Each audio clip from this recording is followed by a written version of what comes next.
श्रीराम समर्थ. श्रोते हो, आपण ऐकत आहात श्री गोंदवलेकर महाराज यांचे प्रवचन. भक्त आणि परमात्मा एकरूपच असतात. आमच्या हातून वारंवार चुका होतात असे तुम्ही म्हणता. लहान मुलगा चालताना अडखळतो, पडतो किंवा बोलताना बोबडे बोलतो.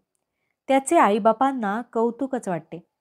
त्याचप्रमाणे तुमच्या चुकांचे मला कौतुक वाटते. चुका सावरण्याच्या तुमच्या प्रयत्नांचेही तसेच कौतुक वाटते. म्हणून त्याबद्दल तुम्ही काहीही मनात आणण्याचे कारण नाही. गुरुने एकदा सांगितले की तुझे मागचे सर्व गेले, पुढे मात्र वाईट वागू नकोस. तर शिष्याने ते श्रद्धेने खरे मानावे. आपल्या हातून होणाऱ्या चुकांचे परिमार्जन नामच करू शकते. भगवंताचे नाम हे सर्व रोगांवर रामबाण औषधच आहे. नामाचे हे औषध सतत थेंब थेंब पोटात गेले पाहिजे. ऑफिसमध्ये सुद्धा ते आपण बरोबर घेऊन जावे. विद्वान, अडाणी, श्रीमंत, गरीब सर्वांना हे औषध सारखेच आहे. जो पथ्य सांभाळून हे औषध घेईल त्याला गुण लवकर येईल. एखादा मुलगा मी विहिरीत उडी घेणार म्हणून हट्ट धरून बसला तर बापाने त्याचा हा हट्ट पुरवायचा का त्याला समजवून किंवा तोंडात मारून तिथून बाजूला काढायचे. त्याप्रमाणे तुमचे विषय मागण्याचे हट्ट आहेत. खरा भक्त कधीही दुःखी कष्टी असत नाही. आपल्या समाधानात असतो, मग तो कितीही दरिद्री किंवा व्याधीग्रस्त असेना.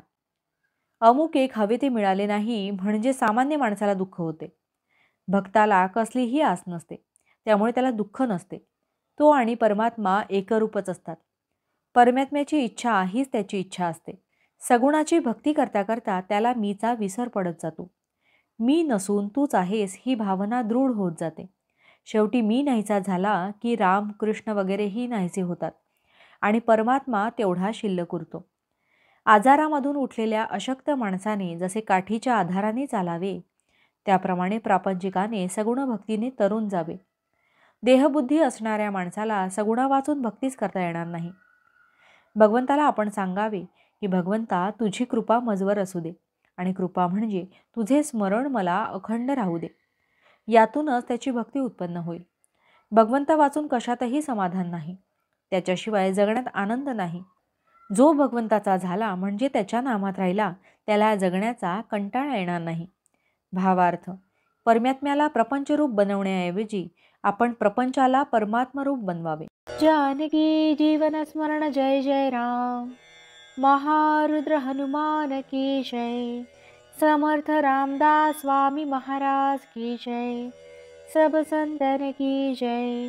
श्री अनंत कोटि ब्रह्मांड नायक राजाधिराज सच्चिदानंद सद्गुरु श्री ब्रह्म चैतन्य महाराज की जय.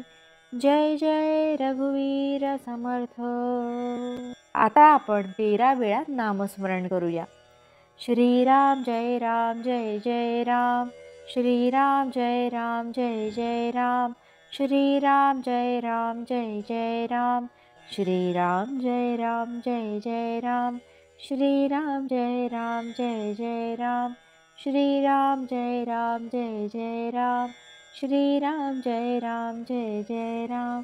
श्रीराम जय राम जय जय राम. श्रीराम जय राम जय जय राम. श्रीराम जय राम जय जय राम. श्रीराम जय राम जय जय राम. श्रीराम जय राम जय जय राम. श्रीराम जय राम जय जय राम. जय श्रीराम.